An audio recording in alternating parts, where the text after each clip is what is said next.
एक बार भगवान ने माँ को पूरा ब्रह्मांड दिखाया।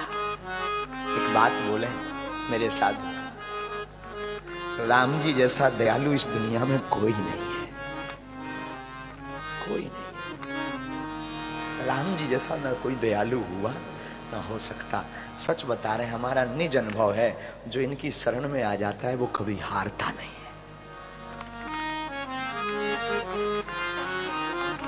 कभी नहीं हारता। आप विचार करो, रावण का भाई विभीषण शत्रु का भाई है, दुश्मन का भाई। अब वो अचानक राम जी की शरण में आता, राम जी स्वीकार करते सो तो ठीक है, बिना सोचे उसको राजा बना देते। तुम शत्रु के भाई से बात नहीं करोगे। और आपने कभी विचार किया कि राम जी कितने दयालु हैं? राम जी ने बहुत दिनों तक रावण को समझवाने की कोशिश की। अंत में जब नहीं माना तब भगवान ने फिर लीला की। बहुत दयालु राम जी। एक दिन मां को भगवान ने पूरा ब्रह्मांड दिखाया। भगवान की दिनचर्या कथा में आई है रामायण में, इसलिए कहते हैं रोज रामायण पढ़ो, सुबह पढ़ो, शाम पढ़ो। रामायण पढ़ने से बहुत लाभ है। बच्चों को भी पढ़वाओ। आजकल बच्चे बहुत सभ्य नहीं है, संस्कारवान नहीं है। अंग्रेजी मीडियम तो है, हिंदी नहीं आती उन्हें। कल हम एक अपने प्रिय सज्जन के घर गए थे, वहां बच्चा था आदि, उसको सब कुछ आता था पर हिंदी नहीं आती। बड़ी दिक्कत।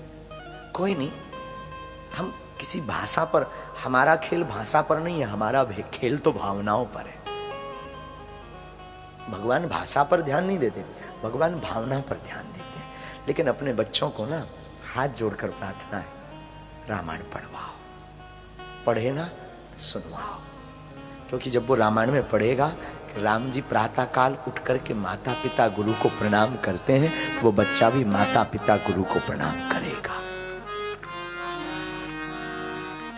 उसकी बुद्धि भी शुद्ध होगी। जो व्यक्ति जिसको ज्यादा सुनता है, उसके जैसी उसकी आदत पड़ जाती है। रामचरितमानस को सुनेगा तो रामायण के संस्कारों को गढ़ेगा। और आज पढ़ाई से ज्यादा जरूरी संस्कारों की आवश्यकता है। समाज संस्कारहीन हो रहा। संस्कार,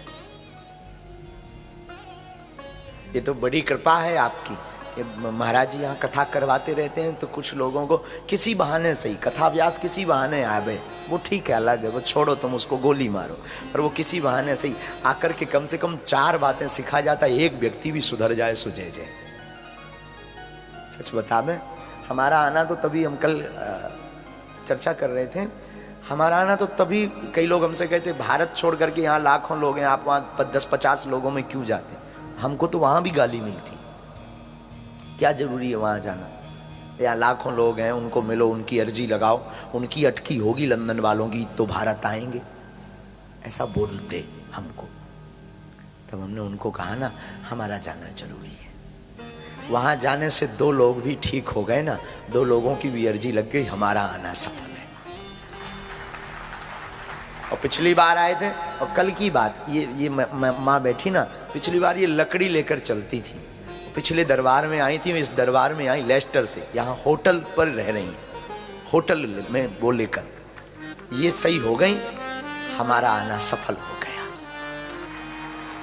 एक बच्ची है अंग्रेज, अब उसका नाम तो भूल गए, क्या नाम है उसका? लुबिका, क्या नाम है वो? लुबिका, जो भी हो, वो रात भर बैठी रहती है जहां हम निवास है, दिन भर। अभी भी कथा में कई कोने में सुन रही होगी, खबर नहीं हमें। बच्ची है, अंग्रेज है, उसे हिंदी नहीं आती, उसे कथा भी पता नहीं क्या है। कल वो नीचे बैठी थी, जो उसे हिंदी पता ही नहीं है, वो जानती ही नहीं है। लेकिन कल वो अंग्रेजी में बोल रही थी, हमें ट्रांसलेट करके बता रहे थे। वो कह रही थी कि दुनिया में अगर तनाव से बचना है गुरुजी, तो कथा सुनो। वो अंग्रेज, और सोचो, अभी रुको, वो धाम भी गई थी। लेस्टर कथा के बाद में न जाने उस पर कौन सा भूत सवार हो गया, भक्ति का, राम रस का। वो बागेश्वर धाम में 5 दिन रही, सेवा करती, 5 दिन उसने वहां सेवा की। रुकी रही, सेवा करती रही।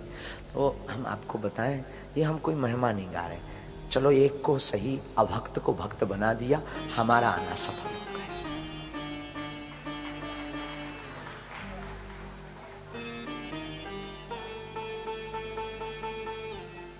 हमारा आना सफल है। परसों फाफड़ा और फेफड़ा की चर्चा जब चल रही थी, परसों ही चल रही थी ना, फाफड़ा और फेफड़ा। जब फाफड़ा की चर्चा चल रही थी तो हमारे जो कथा की मुख्य यजमान है ना, माँ किरण माता जी, किरण माता जी, तो आपको सुनकर आश्चर्य लगेगा, आपने लगातार लेस्टर कथा में भी यजमान है, सही यजमान, हाँ सेवा में वहां भी थे, यहाँ भी कथा में यजमान। इससे ये निश्चित हो रहा, सिद्ध हो रहा कि मैया जो है खुद तो भक्ति में डूब रही हैं, आनंद में डूब रही, वो हजारों लोगों को भी डुबो रही है। तो फाफड़ा और फेफड़ा की चर्चा चली तो आपने हमें डब्बे में वो दिए थे फाफड़ा, उसी दूसरे दिन सिद्ध करके। तो वो फाफड़ा पा करके हमें ना लगा जैसे हम कोई छोटा बच्चा होता ना, वो फाफड़ा, हमने पूछा कि फाफड़ा कैसा होता है? तो कहा कि लंबा लंबा होता है। हाँ, अपने राम जी तो बहुत, हमारे यहाँ बुंदेलखंडी है तो कड़ी चलती है, हमारे यहाँ चावल दाल कड़ी रोटी, बस ये वहाँ का बहुत। बरा ये आप लोग नहीं जानते हो, बरा बगजा, लेकिन गुजराती स्वाद अलग है सब भारतीय ही। पर मैया ने जैसे ही सुना तो तुरंत फाफड़ा बनाए, वो डब्बे में हमको शालिग्राम दिए। छोटा भाई जो हमारा है उसने कहा कि गुरुजी ये फाफड़ा आए हैं सेवा में, किसी ने हमें बताया यही फाफड़ा है, तो जाके तो खाए हमने, रात को भी फिर फाफड़ा खाए। एक चोरी भी बता दे, रुको अभी चोरी वो बता रहे हैं, चोरी बता देनी चाहिए। चुपके से जब लेटे तो लेटे लेटे हम फाफड़ा खाते रहे कि आकर फाफड़ा कौन सी चीज है। 2 फाफड़ा हमने सिराने रख लिए, पहले भोजन कर लिया, फाफड़ा भी खा लिया, फिर मन नहीं माना तो जेब में डाल लिया। रात को जब सो गए तो फिर फाफड़ा खाए, थोड़ा नींद खुली बीच में, फाफड़ा खाए, पानी पिए, फिर सोए। हाँ। तो मैया ने उसमें बढ़िया अच्छे से व्यवस्थित करके दिए थे।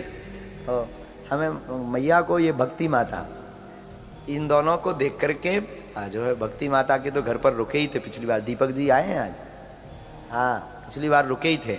लेकिन जो इस कथा की मुख्य यजमान है, इनमें भी जो भाव है ना, एकदम माँ जैसा भाव। जब ये कथा सुनते हैं हमें लगता है जैसे वो दुलार, वो जैसे ही हमारे मुंह से फाफड़ा निकला तुरंत व्यवस्था करना, सब करते हैं, 2 रूप में करते हैं। कोई शिष्य बनकर के गुरु जी के लिए करता है, लेकिन इनका जो भाव लगा ना, जैसे एक माँ अपने बच्चे की पूरा ख्याल रखती ना, वैसे ही इन्होंने व्यवस्था की। एक बार इनके लिए जरूर जोरदार ताली बजाओ। कथा में सहयोग तो ठीक है, कथा सहयोग देना बड़ी बात नहीं है, कथा सुनना बहुत बड़ी बात है। करवा तो कोई भी लेगा, पाउंड जिसके पास में है वो बुला करके करवा लेगा, लेकिन कथा सुनना पूरा हम देखते रहते हैं 3 घंटे तक, वरना हमारे जितने जजमान हैं वो आधे से ज्यादा जजमान खिसक जाते हैं। हाँ, खिसक लेते हैं, कथा हुई नहीं कि वो एकदम शुरू हुई, आरती भर हुई, वो जजमान को 17 काम रहते हैं। लेकिन हमें लंदन में एक सुख है यहाँ मिला कि जो कथा यजमान है पूरा टाइम, हमारी मैया पूरा टाइम बैठ करके, और हमने इनको मैया बोला है तो हमें मतलब भाव हमारा इतना लग रहा कि ये बिल्कुल सच में मैया जैसी। हाँ, उस दिन से हम तो फाफड़ा वाले विषय पर उन्होंने डब्बे में उसको वो बंद करके, एक प्लास्टिक का डब्बा था, वो जब गए वहां तो हमने पाए। हम तो देखो मिले नहीं मैया को पहले कभी, शायद पिछली कथा में भी नहीं मिले, मिल नहीं पाए, व्यस्तता रही हमारी, व्यस्तता, लेकिन भाव बता देता है, स्वाद बता देता, भोजन का स्वाद बता देता है कि ये उसने कहां से बनाया है। होटल के खाने में रंग तो बहुत अच्छा होता है लेकिन भाव नहीं होता। माँ की रोटी जलू जरूर होती है, काली जरूर होती है माँ की रोटी, पर उसमें भाव बहुत भरा होता है। ममता बहुत होती है। ये हम आपको सिर्फ इसीलिए बता रहे हैं कि जब एक साधारण हम आप मानव हैं और भावपूर्वक कोई बनाए तो व्यक्ति तृप्त हो जाता है। वो तो ईश्वर है, तुम उनको भावपूर्वक भजोगे तो वो जरूर तृप्त होकर प्रकट हो जाएगा।